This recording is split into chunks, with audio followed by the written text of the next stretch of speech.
तो movie start होती है और हम एक रेस्टोरेंट का सीन देखते हैं जहाँ पर एक लड़का काफी उदास बैठा होता है। उसकी हालत काफी खराब होती है क्योंकि वो कई रातों से सोया नहीं था। इनफैक्ट वजह ये थी कि जब भी वो सोता उसे एक नाइटमेयर आता था, बहुत ही ज्यादा हॉरिबल ख्वाब जिसमें वो काफी डर जाता था। और तो जो वो ख्वाब में देखता वो असल में भी उसके साथ हो जाता, इसलिए वो सोने से डरता था। लेकिन यहाँ रेस्टोरेंट में बैठे बैठे उसकी आंख लग जाती है। आखिर वो कब तक नींद को भगाता। ख्वाब में वो देखता है कि पूरा रेस्टोरेंट काफी सुनसान है और यहाँ पर कोई भी नहीं है। उसे वहाँ पर आग जलती हुई भी दिखाई देती है। तभी वहाँ पर एक क्रीपी सा आदमी आता है जिसकी बॉडी ऑलमोस्ट जली हुई होती है। उसके हाथ में एक ऐसा ग्लव था जिससे ब्लेड्स निकल रहे थे। वो उससे किसी को भी जख्मी कर सकता था। इसका नाम फ्रेडी होता है। ये इस लड़की को ख्वाब में डराया करता था और अभी भी ये इस लड़के पर अटैक करने वाला होता है। तो ये लड़का अपने मुंडिया के हाथ कर लेता है और उसके हाथ पे कट्स लग जाते हैं। तभी यहाँ पर उसकी आंख खुलती है। वो फौरन से अपने हाथ को देखता है क्योंकि वो जानता था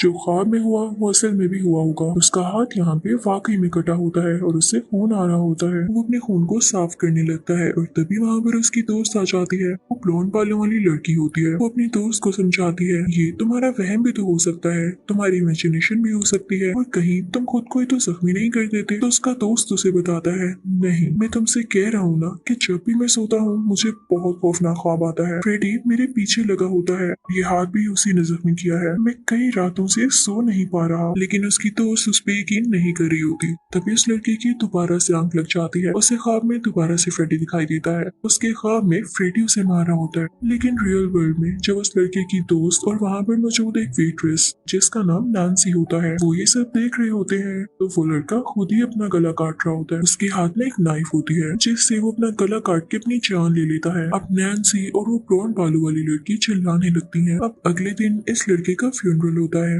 उसकी दोस्त वहाँ पे काफी सैड खड़ी होती है। वहीं पर एक छोटी बच्ची भी होती है जिसके कपड़ों पर कोई ऐसा निशान था जैसे किसी ने अपने तेज नाखून मार के उसे जख्मी किया हो। और तभी वहाँ पर फ्रेडी का हाथ आता है और उस बच्ची को खींच कर ले जाता है। वहाँ पर उस ब्लॉन्ड बालों वाली लड़की का एक पुराना दोस्त भी आता है। अब वो लड़की से बताती है कि मेरी दोस्त ने अपनी जान नहीं ली बल्कि किसी ने उसको वाकई में मारा है। वो मुझे बताया करता था लेकिन मैं तब उसकी बात पे यकीन नहीं करती थी। मैंने अपनी आंखों से देखा है, ये कोई कोइंसिडेंस नहीं हो सकता। इसी जगह पर वो वेट्रेस यानी नैन्सी भी होती है जो कि इस मूवी की मेन कैरेक्टर भी है। वो इन दोनों की बातें सुन लेती है। वो इनकी तरफ बढ़ती है ये बताने के लिए कि वो लड़का वाकई सच कहता था। इनफैक्ट नैन्सी उस लड़की की क्लास फेलो थी और वो जानती थी कि उसे ख्वाब शुरू से आते थे लेकिन उसको चांस ही नहीं दिया जाता कि वो कुछ बोल पाए। अब यहाँ पे काफी अजीब चीजें होना शुरू हो गई थी। उस लड़के की डेथ के बाद उसके फ्रेंड के साथ भी यही कुछ होने लगा था। उस ब्लॉन्ड बालों वाली लड़की को फ्रेडी काफी डराया करता था, उसके ख्वाबों में आया करता था। एक दिन वो लड़की अपने क्लासरूम में होती है, तभी उसकी आंख लग जाती है और उसे फ्रेडी मिलता है। पूरे क्लासरूम में अंधेरा हो जाता है और पानी भर जाता है। तभी सामने से फ्रेडी आता है। उसके लंबे लंबे नाखून होते हैं जो कि इनफैक्ट ब्लेड्स थे। वो उस ब्लॉन्ड बालों वाली लड़की के करीब आके उसके बाल काट देता है। वो लड़की चिल्लाती है और इसी के साथ उसकी आंख खुल जाती है।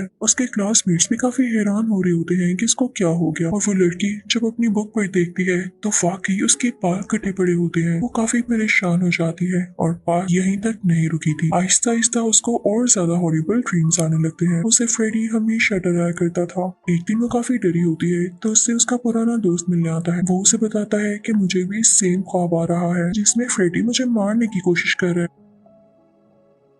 वो दोनों ये डिसाइड करते हैं कि वो आज रात एक साथ रहेंगे क्योंकि दोनों काफी डरे हुए थे। अब वो लड़की सो जाती है। तभी उसे ख्वाब आता है कि जैसे उसके डॉग को फ्रेडी ने मार दिया है। साथ ही उसकी आंख खुल जाती है लेकिन अभी भी वो असली दुनिया में नहीं आई थी। यानी ख्वाब में भी वो ख्वाब देख रही थी कि उसके डॉग को किसी ने मार दिया है और जो उसकी आंख खुली थी वो उसका ख्वाब ही था। अभी भी उसे ड्रीम में ये आ रहा होता है कि जैसे फ्रेडी उसके साथ लेटा हुआ है जबकि उसका दोस्त उसके साथ होता है। फ्रेडी उसे हवा में उछालने लगता है और काफी जोर से हिट करता है और वो वक्त भी आ जाता है जब फ्रेडी इस लड़की की जान ही ले लेता है। उस लड़की के साथ सोया हुआ दोस्त भी उठ जाता है। जब अपनी दोस्त की ये हालत देखता है तो काफी ज्यादा डर जाता है। तभी उसे याद आता है कि फ्रेडी के बारे में नैन्सी कुछ बताना चाह रही थी। वो फौरन से नैन्सी के पास जाता है और उससे कहता है मैं जानता हूँ तुम्हें सब कुछ पता है, सब कुछ को छोड़ो तुम्हें तो ये भी पता होगा कि ये क्यों हो रहा है। तो मुझे बताओ फ्रेडी कौन है। नैन्सी कहती है कि मैं बस इतना जानती हूँ कि वो जिसकी जान लेने वाला होता है उसे एक म्यूजिक सुनाई देता है और वो सॉन्ग ये है 1 2 Freddy is coming for you, यानी ये काउंट डाउन होता है कि फ्रेडी तुम्हारी तरफ आ रहा है। तो वो लड़का नैन्सी से कहता है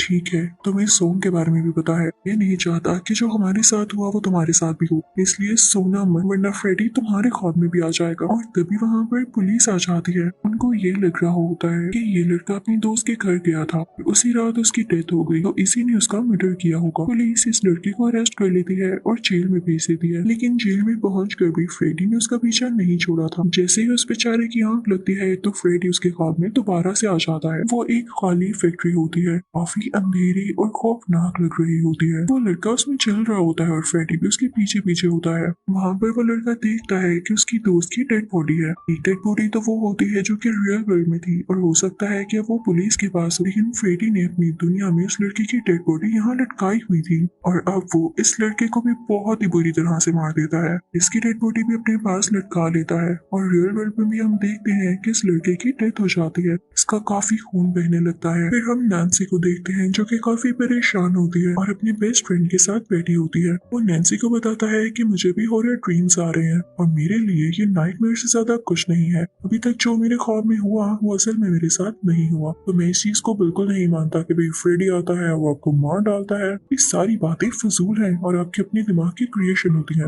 हाँ, जब मैं ज्यादा डर जाता हूँ तो मैं मेडिसिन खा लेता हूँ कि मुझे नींद ना आए, लेकिन नींद को कब तक भगाओगे। वो इनफैक्ट नैन्सी को समझाने की कोशिश कर रहा होता है, लेकिन नैन्सी कहती है नहीं, तुम नहीं जानते। के बाद वो घर चली जाती है, रात को शॉवर ले रही होती है, उसकी आंख लग जाती है, लेकिन उसने प्रिकॉशन के लिए अपने सेल फोन पर अलार्म लगा रखा होता है कि वो ज्यादा देर तक ना सो पाए। इनफैक्ट कुछ टाइम होता है कि ख्वाब में इस टाइम के बाद फ्रेडी आपको मार डालेगा और उससे पहले ही नैन्सी ने अलार्म लगा दिया था। अब जब वो ख्वाब में जाती है तो वो खुद को एक स्कूल में देखती है और वहाँ पर फ्रेडी भी होता है जो कि उसे मारने ही वाला होता है कि तभी उसका अलार्म रिंग होता है और वो लकीली अपने प्लान के मुताबिक अपने ख्वाब से बाहर आ जाती है, यानी जाग जाती है। नैन्सी सीधा अपनी मोम के पास जाती है, अपनी मोम से पूछती है कि मुझे अपने ख्वाब में स्कूल क्यों आता है और फ्रेडी स्कूल में ही मेरा पीछा क्यों कर रहा होता है। तो उसकी मोम कहती है ये जो तुम डर रही हो ना और कम नींद लेती हो ये इसी वजह से हो रहा है। तो नैन्सी कहती है कि आप सबको ये क्यों लगता है और वो वापस आ जाती है। वो कुछ चीजें ढूंढने लगती है तो उसे एक पुरानी फोटोग्राफ मिलती है जिसमें तब की पिक्चर होती है जब वो छोटी थी, उसके साथ उसके क्लासमेट्स भी थे। वो नोटिस करती है कि उसके क्लासमेट्स मारे गए हैं और उन्हें मारने वाला कोई और नहीं फ्रेडी भी है। तभी उसकी मॉम वहाँ पर आती है, कहती है कि नैन्सी अगर तुम वाकई जानना चाहती हो कि क्या हुआ तो सुनो। नैन्सी की मॉम उसे बताती है कि तुम जब छोटी थी तो मैंने तुम्हारा एडमिशन एक स्कूल में करवाया जहाँ पर और भी छोटे छोटे और प्यारे प्यारे बच्चे थे और उसी स्कूल का एक माली था यानी गार्डनर, वो तुम सबसे बहुत ज्यादा प्यार किया करता था। लेकिन तभी हम सब पेरेंट्स को कुछ डाउट हुआ कि वो तुम सबसे इतना प्यार क्यों करता है और तभी हम पर रिवील हुआ कि उसके प्लान्स ठीक नहीं थे। तो हम सब ने अपने अपने बच्चों को वहाँ से दूर कर लिया और उसको पकड़ने की कोशिश की। उसका नाम फ्रेड था, उसे लोग प्यार से फ्रेडी भी कहते थे, लेकिन इससे पहले कि हम उसे पकड़ पाते वो वहाँ से दूर चला गया और किसी ने नहीं देखा उसको। तो नैन्सी कहती है कि मॉम कहीं वो बदला तो नहीं ले रहा। ये फोटोग्राफ देखें, इसमें जितने भी लोगों को मैं जानती हूँ जो कि मेरे क्लासमेट्स थे वो मारे गए हैं। नैन्सी जब रिसर्च करती है और अपने बाकी दोस्तों से कांटेक्ट करने की कोशिश करती है तो उसे पता चलता है कि वो भी अब नहीं जिंदा रहे और अब जो जिंदा बचे हैं सिर्फ वो और उसका बेस्ट फ्रेंड है जो कि इन सब बातों पे बिलीव नहीं रखता। अब हम नैन्सी के दोस्त को देखते हैं जो कि स्विमिंग कर रहा होता है, लेकिन कई दिन न सोने की वजह से उसकी वहाँ पर ही आंख लग जाती है क्योंकि स्विमिंग पूल ठंडा होता है और उसे काफी मजे की नींद आने लगती है। लेकिन उसे क्या पता था कि अब की बार उसके साथ भी वही होगा जो बाकी लोगों के साथ होता आ रहा था। वो ख्वाब में उसी फैक्ट्री में पहुंच जाता है जहाँ पे हमने उन लोगों की डेड बॉडीज देखी। वो वहाँ भी पानी में होता है और वो देखता है कि काफी ज्यादा लोग फ्रेडी के पीछे लगे हुए हैं। तो फ्रेडी एक फैक्ट्री में आ जाता है, लेकिन वो सारे लोग जो कि इनफैक्ट उन बच्चों के पेरेंट्स होते हैं फ्रेडी को उस फैक्ट्री में बंद करके ही आग लगा देते हैं जिसकी वजह से फ्रेडी जिंदा जल जाता है। लेकिन लकीली यहाँ पर उस लड़के की यानी नैन्सी के दोस्त की आंख खुल जाती है। वो काफी डरा हुआ होता है। अब उसे भी अपने फादर से पता चल जाता है कि असल में बात क्या थी। वो फौरन से नैन्सी के पास जाता है। नैन्सी और वो डिसाइड करते हैं कि वो बाकियों के लिए तो कुछ नहीं कर सके तो वो अपनी जान बचाने के लिए दोबारा से उसे स्कूल में जाएंगे और इस चीज को सोल्व करेंगे। अब रास्ते में नैन्सी का दोस्त कहता है कि मुझे कोई मेडिसिन चाहिए। उसे लेने के लिए स्टोर में जाता है, लेकिन जब काफी देर गुजर जाती है तो नैन्सी उसके पीछे स्टोर में जाती है। तभी वहाँ पर लाइट फ्लक्चुएट करने लगती है और अंधेरा छा जाता है, बिल्कुल उसी तरह जैसे नैन्सी ख्वाब में देखती है। उसे समझ नहीं आ रहा होता कि उसका ख्वाब है या नहीं, लेकिन नो डाउट ये ख्वाब ही होगा क्योंकि फ्रेडी ख्वाब में आकर डराता है। जैसे ही फ्रेडी नैन्सी को देखता है तो उस पर अटैक करने की कोशिश करता है, वो उसका हाथ भी जख्मी कर देता है, लेकिन नैन्सी उसके कपड़े फाड़ देती है और उसका एक टुकड़ा उसके हाथ में आ जाता है। तभी वो असली दुनिया में वापस आ जाती है क्योंकि उसका दोस्त उसके पास आ चुका था और उसने उसे होश दिलाई। अब ये दोनों मिलकर उस जगह पहुंच जाते हैं जो बचपन में इनका स्कूल हुआ करता था। वो काफी वीरान लग रहा होता है। वहाँ पर काफी पुरानी चीजें पड़ी होती हैं, कुछ फोटोग्राफ्स होती हैं, किसी की बिलोंगिंग्स होती हैं। वहाँ पर उन बच्चों की पिक्चर्स होती हैं जिन्हें फ्रेडी मार चुका होता है। तो नैन्सी अपने दोस्त को कहती है कि इससे पहले कि ये हमें मारे हम इसे मार देंगे। का दोस्त कहता है लेकिन ये कैसे पॉसिबल होगा, वो तो ख्वाबों की दुनिया में रहता है और ख्वाब में हमारा खुद पे कंट्रोल ही नहीं होता। नैन्सी उसे कहती है अगर ख्वाब की दुनिया में उसे मारना इम्पॉसिबल है तो उसे यहाँ पर लाकर मारना तो पॉसिबल है ना। मैं उसके कपड़े का एक टुकड़ा यहाँ लाई तो मैं उसको क्या पूरा नहीं ला सकती। यानी उन लोगों का ये प्लान होता है कि वो फ्रेडी को इस दुनिया में ड्रैग करके ले आएंगे। नैन्सी का दोस्त कहता है कि चलो तुम कुछ देर रेस्ट कर लो, तुम काफी देर से नहीं सोई और मैं तुम्हारे पास बैठता हूँ। अब नैन्सी जैसे ही सोती है तो उसे काफी मीठी नींद आने लगती है और आती भी क्यों ना। अब उसका दोस्त उसके पास बैठ के ख्याल रखने लगता है कि जैसे ये डरने लगे तो मैं इसे जगा दूं, लेकिन वो बेचारा खुद भी थका होता है तो उसकी भी आंख लग जाती है और वो दोबारा से उसी फैक्ट्री में पहुंच जाता है जहाँ पर फ्रेडी उसके पास आता है और कहता है तुम क्या समझते हो, तुम नैन्सी को बचा लोगे? मेरे से मुकाबला बहुत महंगा पड़ता है। उस लड़के को काफी ज्यादा जख्मी कर देता है जिससे वो बेचारा वहीं गिर जाता है और फ्रेडी आगे बढ़ता है नैन्सी की तरफ। फ्रेडी उसे डराने लगता है कि देखो ये सब लोग तुम्हें दिख रहे हैं जिनको मैंने मार दिया है, तुम्हें ये लग रहा है कि मैं तुम्हें छोड़ दूंगा, तुम्हें भी मैं इसी तरह मारूंगा। वो नैन्सी को खून में उठाकर फेंकता है और उसे काफी जख्मी करने की कोशिश करता है, लेकिन तभी नैन्सी उसकी आंख में चीज मारती है। लेकिन फ्रेडी कहता है नहीं, मुझे ख्वाब की दुनिया में कुछ नहीं होगा, ये करना तुम्हारे लिए फजूल है, इसलिए चुपचाप मेरी बात सुनो। तो नैन्सी कहती है कि मैं तुम्हें जान से मार दूंगी, इसके लिए मुझे कुछ भी करना पड़ा तो मैं करूंगी। अब फ्रेडी को आ जाता है गुस्सा।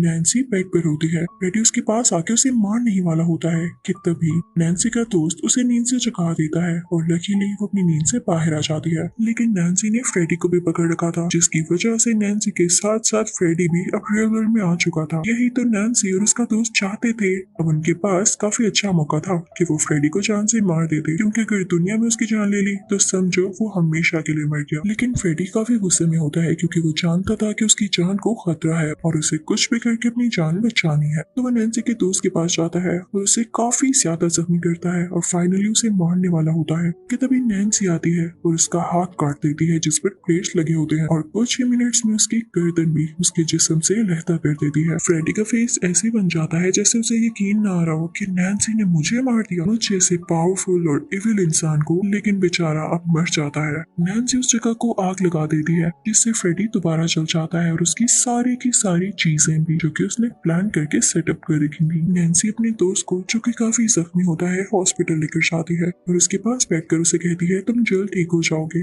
देखो हम दोनों ने मैनेज कर लिया अपनी जान बचाने के लिए, अब फ्रेडी कभी नहीं आएगा। फिर अगले ही सीन में हम देखते हैं कि नैन्सी अपनी मदर के साथ घर आती है और उनसे बात करने लगती है कि आप सबका बहुत शुक्रिया, पेरेंट्स बच्चों के लिए अच्छा ही सोचते हैं और मैंने फ्रेडी को मार दिया है। उसकी मॉम एक शीशे के सामने खड़ी होती है, तभी वहाँ से फ्रेडी बाहर निकलता है और उसकी मॉम को काफी ज्यादा जख्मी करके अपने साथ शीशे के अंदर ले जाता है अपनी दुनिया, क्योंकि जैसे ही नैन्सी ने ये कहा कि उसने फ्रेडी को मार दिया है तो फ्रेडी ने प्रूव करना चाहा कि नहीं, मैं नहीं मर सकता। इसी के साथ ये मूवी यहीं पर खत्म होती है। Thank you for watching.